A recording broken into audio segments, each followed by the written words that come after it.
Okay, breaking news, ladies and gentlemen. You're not just since Okubango watching. Thank you so much, Okubango, only part of us. Vast range 256. Just a few hours ago, Robert Kyagulanyi Center Bobby Wine, president w'ekibiina kya National Unity Platform, atutegeezezza nti Amaggye ekiro ekyakeseza olunaku lwaleero neera Gazeemu ne gayingira Amaggye. Kino tekinnatwala bbanga ever since Barbie Itungo Kyagulanyi Barbie mukyala we lwe yavaayo n'agamba eggwanga Amaggye we gaamugulako obulumbaganyi. Abasinga ne twakikkiriza. But after some few days, Muhoozi Kainerugaba akulira Amaggye g'eggwanga Uganda yateekayo ekifaananyi ku mukutu gwa X ng'alaga nti bayingira mu maka ge nga Barbie we yabinnyonnyola. Twabadde tulowooza nti byakomyawo, naye Bobi Wine ng'akozesa omukutu gwa X ataddeyo post n'atugamba nti last night the military surrounding our home in Magere once again forced themselves into the house. They are now fully occupying our entire home, inside, outside, and around it. We are still unable to access the extent of the destruction caused to the house when they first broke it and vandalized it on 23rd January. Neither have we been able to take stock of what items and documents and armed men seized from the house, since none of our family members has ever been allowed to access it since the attack happened. Robert Kyagulanyi Center Bobi Wine akutegeeza nti Amaggye neera olunaku lw'ejjo gaalumbiddwa ab'Amaggye okuva ennaku z'omwezi nga 15 omwezi ogwa January lwe twalonda Bobi Wine yali adde ewuwe mu Amaggye. Amaggye gagezaako okwagala omukwata ekiro ekyo, wabula mu lukujjukujju n'asobola okuba nga abattolokako na buli kati bamunoonya. Abasinga ndowooza beebuuza abasajja bano lwaki baagala kukwata Bobi Wine. Now, if you remember very clearly, omwogezi wa police Kituma Lusoke yava n'agamba nti waliwo abantu ababadde boogera ebigambo naye tetugenda bakwata kati mu biseera by'onnoonya akalulu. Tujja bakwata at the right time. Era nawa example ya Nambooze. Mu kuwa example ya Nambooze yagamba nti Nambooze yayogera statement nti bannayuganda basinga Amaggye obungi, kye bayita okukuma mu bantu omuliro, kye bayita hate speech. Now, Nambooze tannabakwatibwa. Naye abantu abasinga balowooza nti that is one of the reasons as to why babadde baagala kukwata Robert Kyagulanyi Center Bobi Wine. Na buli kati tewali amanyi waali. Aboneka bubonesi ennaku zino abaana batandise n'oteekawo challenge. Waba ava ewaka alina waaleka ekisumuluzo n'akola video n'agamba mukama wange ekisumuluzo nkirese waneeno ntaddeko n'engege.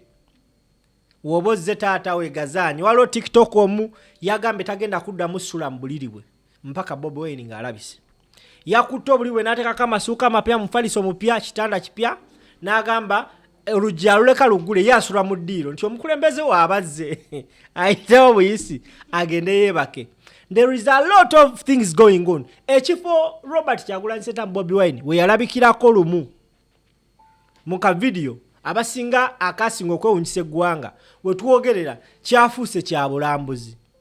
Abantu bakeerawo.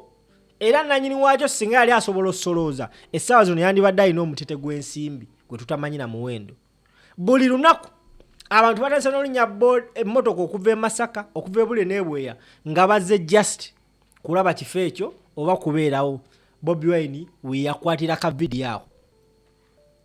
Kyannaku nnyo na buli kati tasobola kubanga adda waka olw'okuba nti atya nti agenda kubanga akwatibwa. Omu ku bannamateeka be ali ku international scene omukulu Robert Amsterdam yavuddeyo n'awandiika ekibaluwa namutaayika ng'ategeeza international community okubanga bajja Uganda mu Commonwealth bagikube sanction. Ekintu kye ndowooza nti singa kikolebwa ku ggwanga Uganda kigenda kukosa eggwanga Uganda. This is all because of Bobi Wine. It was the same Bobi Wine eyaleese olutalo wakati wa CDF General Muhoozi Kainerugaba kosa ne Senator wa America akulembera akakiiko aka Foreign Relations Committee mu ggwanga eri America. gwe ssebo banya batulaba yavaayo n'akondeminga enneeyisa ya Muhoozi Kainerugaba oluvannyuma lw'okuvaayo okwagala okukwata Bobi Wine ng'atiisatiisa nti agenda mutta yagamba agenda musalako amadde Barbie yagamba Muhoozi ayagala salako madde ga bbaawa ng'agaagaza ki so gye mawulire agaliwo right now na buli kati Amaggye newankubadde nga galagirwa okuva mu maka ga Bobi Wine tebannaba kuvaayo omwogezi wa gavumenti ate nga minisita wa ICT ne National Guidance Chris bali omunsi bamugamba Amaggye gakola kya wa Bobi Wine n'agamba nti Amaggye galiyo to control public order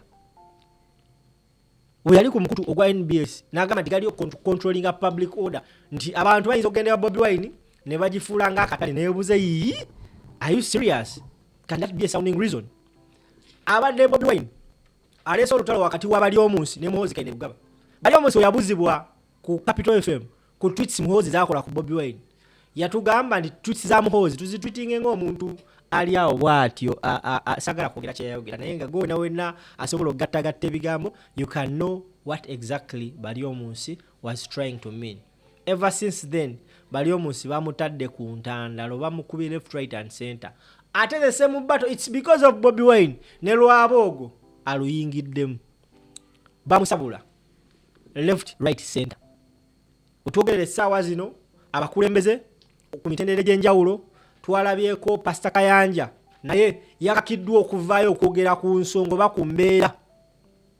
ku mbeera eri maka ga Bobi Wine yakakiddwa ogyogerako we babadde mu kusaba ku kyaki ye omukulu Lord Mayor w'ekibuga Kampala bali mwezo Nsubuga Ronald yabaddeyo era yalabiddwako mu kifaananyi ekimu ng'ali n'omukulu amanyikibwa nga Balamu Barugahale ekifaananyi ekyo kyakozi nze nno n'ebizibu abaana bali mwezo baagala muteeka ku ntandaalo bagamba otandika otya okuba ng'olwabbinga shoulders n'abanyampi ekifaananyi kino okiraba bulungi gwe ssebo oba nnyaba ndaba bali mwezo yalagidde ddala nti mbutuufu nze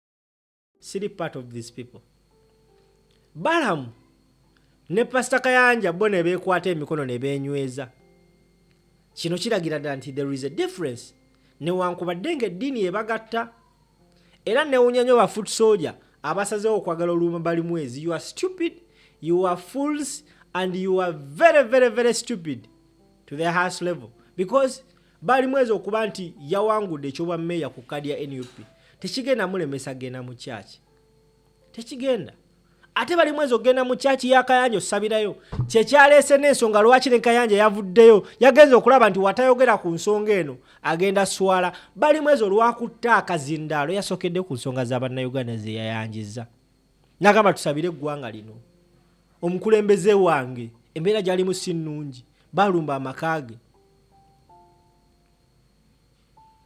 okategedde tamboza video Bambita simple. For those of you who would love to advertise with us, ladies and gentlemen, it is very simple. Texting akwe number ne kozesa WhatsApp otubulire business yo tukwatagane tumale pro business then tutandika okulangira obenga nawe oyongeza ku sales zo. Bambita simple.